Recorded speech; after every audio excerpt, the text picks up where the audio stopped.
Hello, this is episode 4 of the Hiring Humans podcast. This is the show where we talk about your mental health in this crazy job market amidst layoffs and high inflation and all kinds of other crazy things that are happening.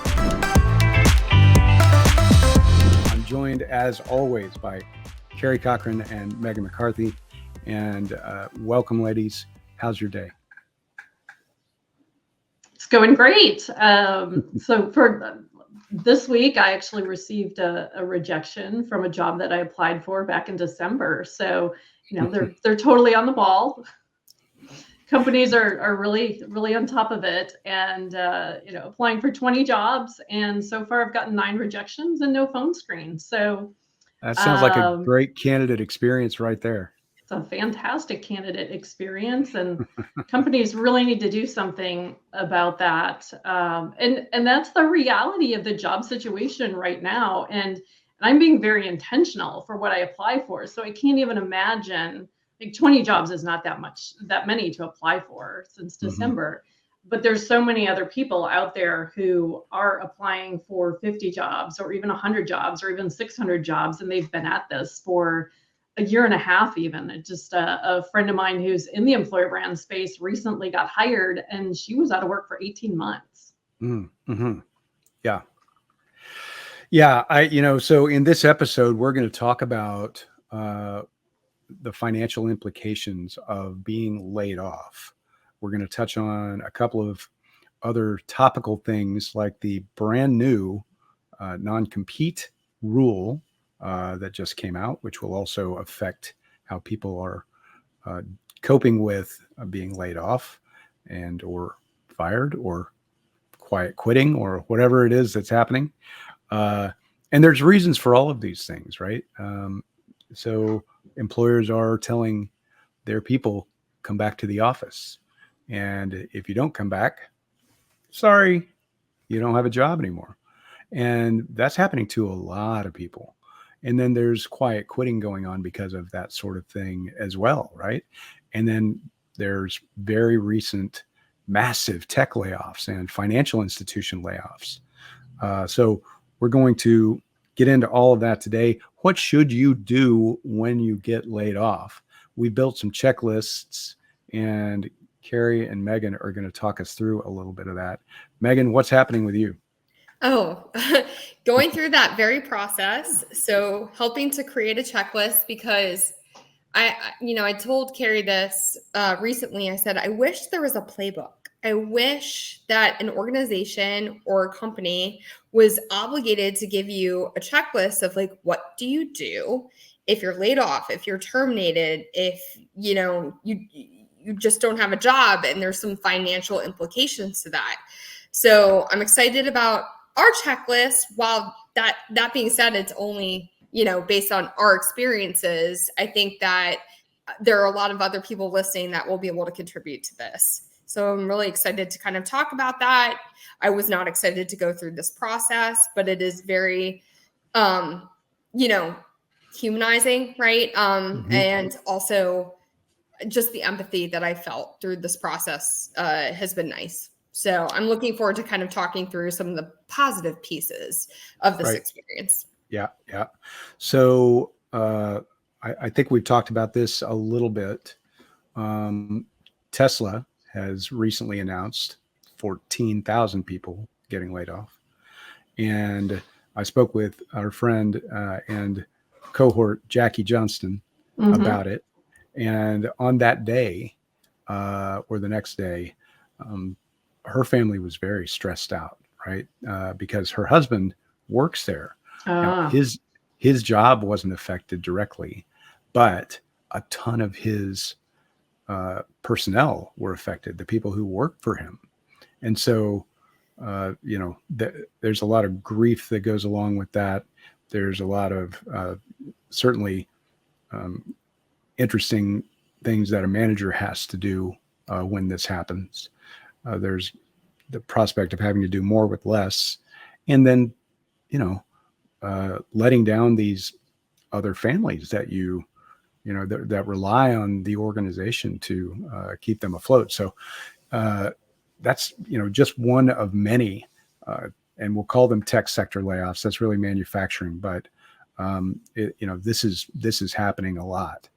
So, all that being said, Carrie, what are some of the things that a worker should do immediately upon getting news of being fired or laid off?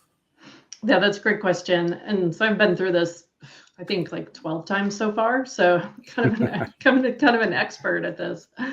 And I think, like, just to back up a minute, like, this could be a layoff, this could be someone getting fired, or this could be someone who was in a toxic situation and they chose to leave that job. And so with those different scenarios, I think the first thing that they need to do is, it's like the 12-step process for mental health, and going through that recovery process is to start that ball rolling, which is a whole nother podcast episode. So I won't get into too much of that. So I'll focus on being laid off. So the first thing that I would do is apply for unemployment benefits. Right away, right? Because that right process away. can take a while. Yeah. It can take,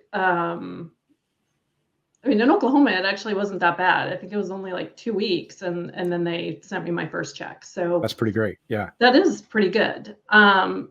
With 3 on-site visits to the local workforce office, though, because their technology did not work. So always expect that.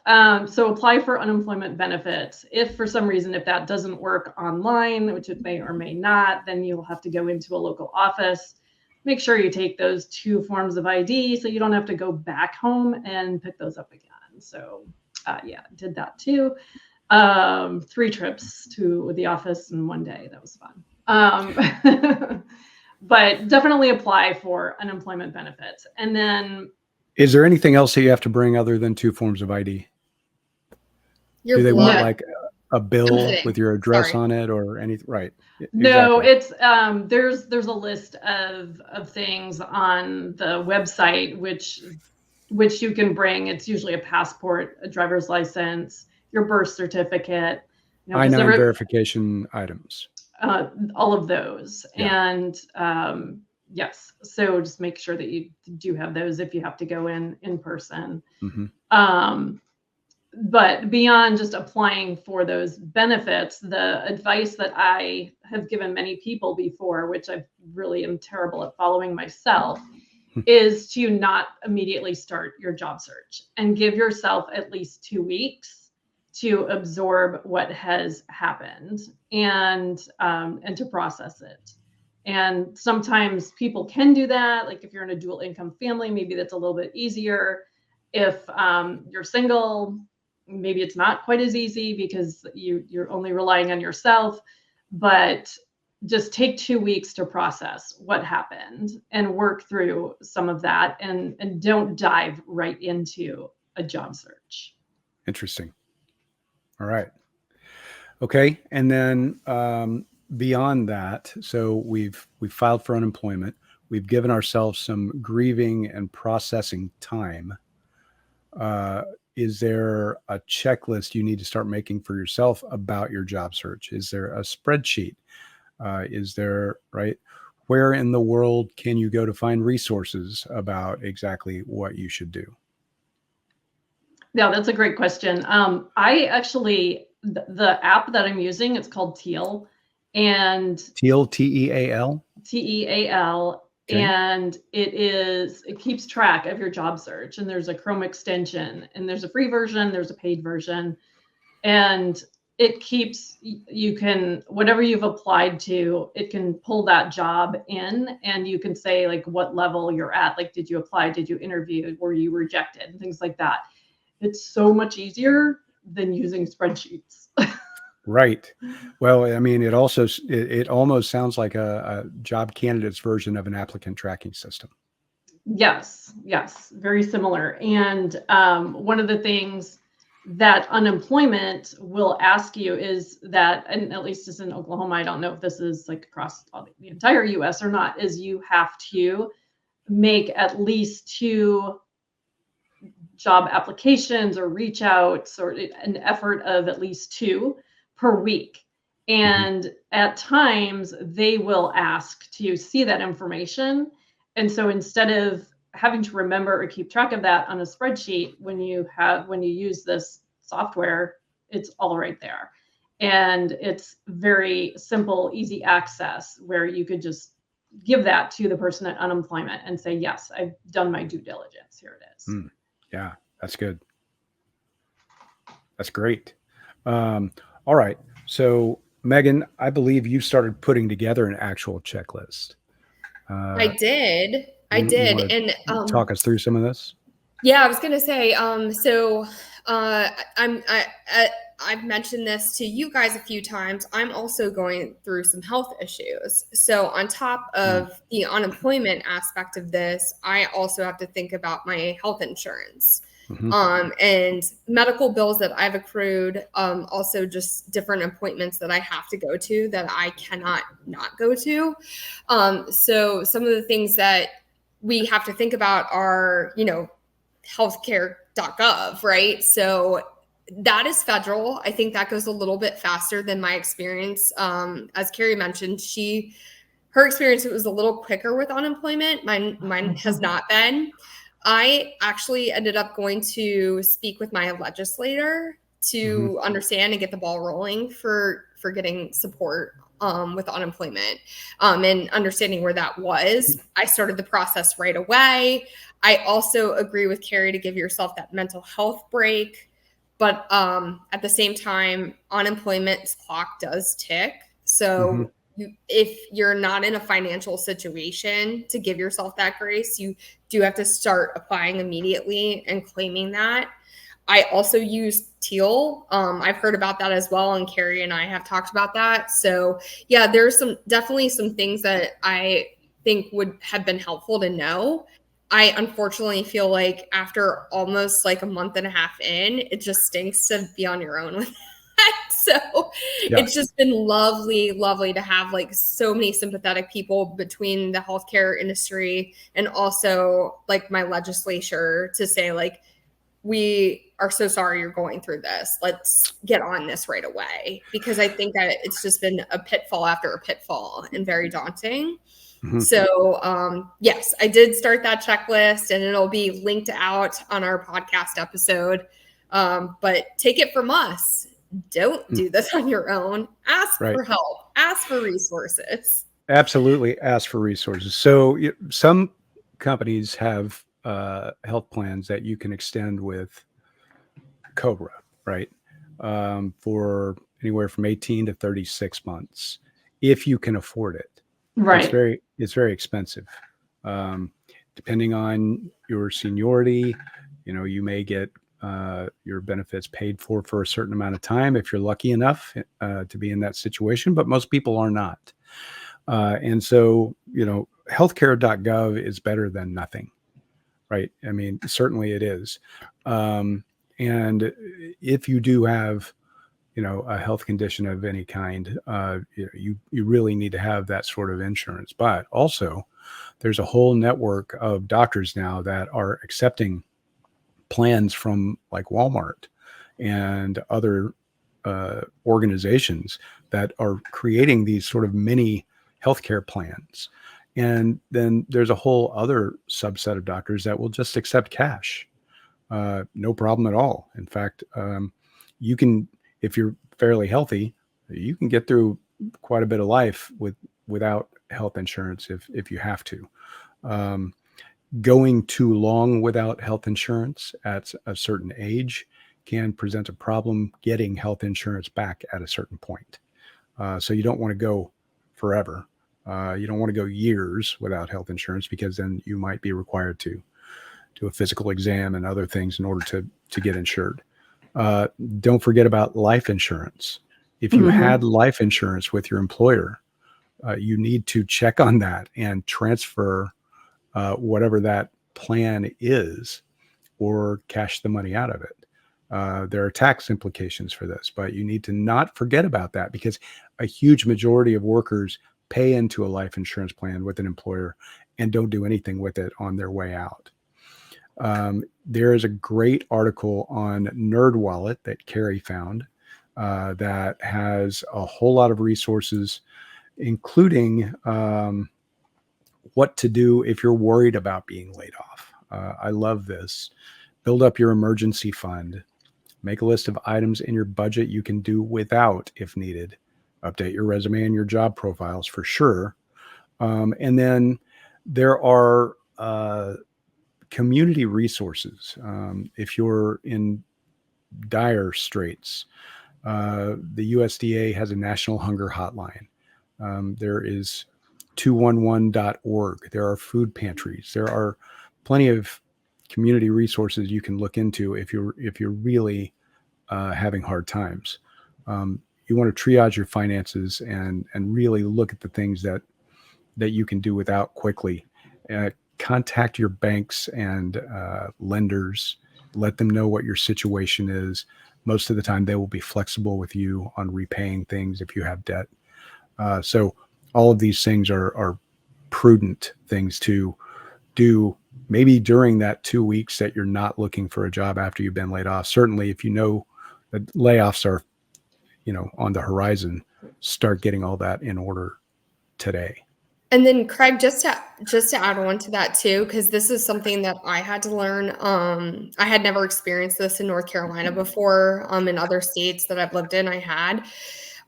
There usually is a clause if you have lost your job where if you're renting, they will let you out of that lease. So double check on that. So when you're talking about on the horizon of losing your job, check into that and think about that proactively from here on out. We're not ever in a steady, sure thing economy. So, think about that when you're looking to rent different places, because you could be stuck paying for that until your contract or your lease is up. So that was definitely a learning lesson. Yeah, that happened to me in New York City when I was living in Jersey City and I was working in New York, and that was right after 9/11. And I lost my job along with 50% of the association that I worked for. And my apartment did give us grace, and they only made us pay like 1 month to break the lease, which, like when you're paying $29.10 a month for rent, it was a little pricey. But what I would also add is that don't go this alone. Don't try, and when you're laid off or when you leave a job or even if you're fired, look to your community and the people that you are closest to for help and ask for that help. Network. Have an accountability partner. If there's someone, maybe a friend was also laid off with you at the same time, and you can be accountability partners for one another. And I would say that in almost any city across the US, there are groups. I know Dallas has, I think it was called Career Connections. I don't know if that is still available or not, but that is specifically for people who are in that exact situation. And it's like-minded people who get together and brainstorm and talk about jobs and job search. And they have a lot of speakers and personal branding and things like that. So tap those different resources and don't go it alone. Yeah, for sure. So there's no shame in it, to be sure, right? If you think about it, half the population that works has been laid off or more, right?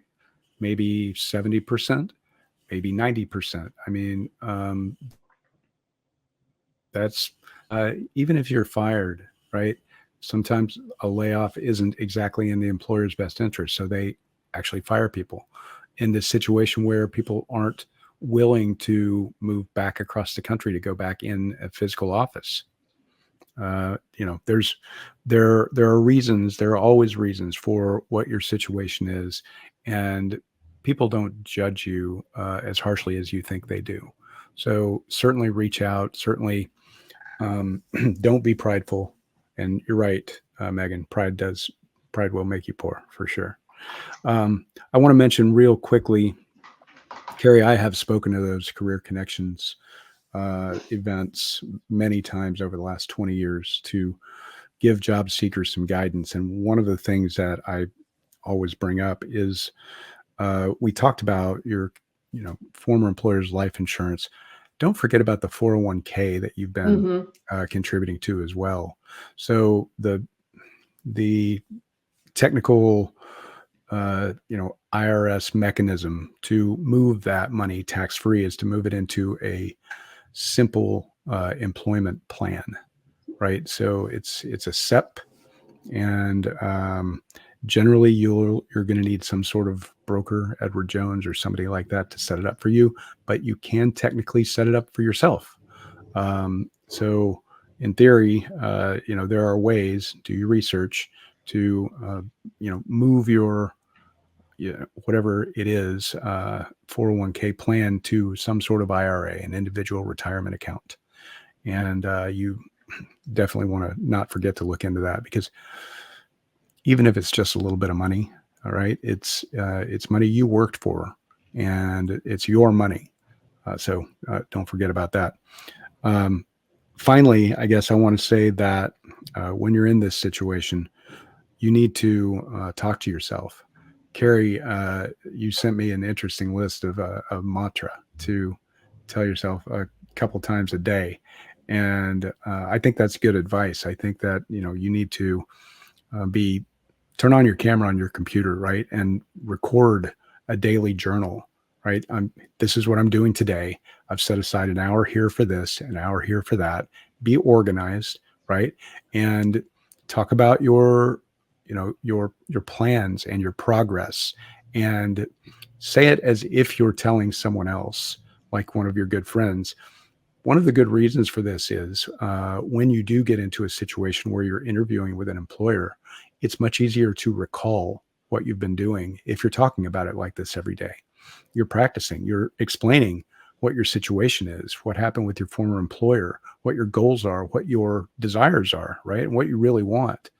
And if you can get into a rhythm of journaling like this, there are a million transcription AI bots out there now that will turn this into written notes that you can then go search and recall. What did I do last time that was successful when you get laid off again? Because inevitably that's what will happen. Yeah, and what I'd like to say to employers is, truly, I think they can do a lot better when it comes to these severance packages and these outplacement services. And what I'm not seeing is the mental health aspects of it, and with any of them caring in that respect. So it's truly about mind, body, spirit, and it should be, right? But they're not taking that into account. It's more functional. And so one of my recent layoffs, Lee Hecht Harrison, was the outplacement agency, very popular outplacement agency. Oh, I'm going to help you with your resume. I'm going to help you with a LinkedIn profile makeover. We can have a session about whatever you want to talk about, but the mental health aspects are missing. And that's truly where I feel like employers are missing the boat when they're doing this to people, and they're ripping their livelihoods away from them. And like I said, this could be for any scenario, whether it's a layoff, whether it's a firing, or whether it's someone who chooses to leave, to treat everybody equally and with respect, but to take that into consideration and put yourself in the employee's shoes and have empathy and care and concern for that person. And don't just make it a 30-second sorry to see you go, and not thank people for the 3 years that they were there, where they did an incredible amount of work and they know what they achieved while they were there, and just throw them away like yesterday's trash. So employers have an opportunity to really step up to the plate and do this well. And I don't see many that are doing that at all. I think employers get into a habit, and I say employers broadly because this includes senior management, middle management, hiring managers, talent acquisition teams, HR, they get into a habit of thinking of people who are getting laid off as, potentially gone and gone forever, right? But then in boom times, we rely heavily on boomerang employees coming back to our organization.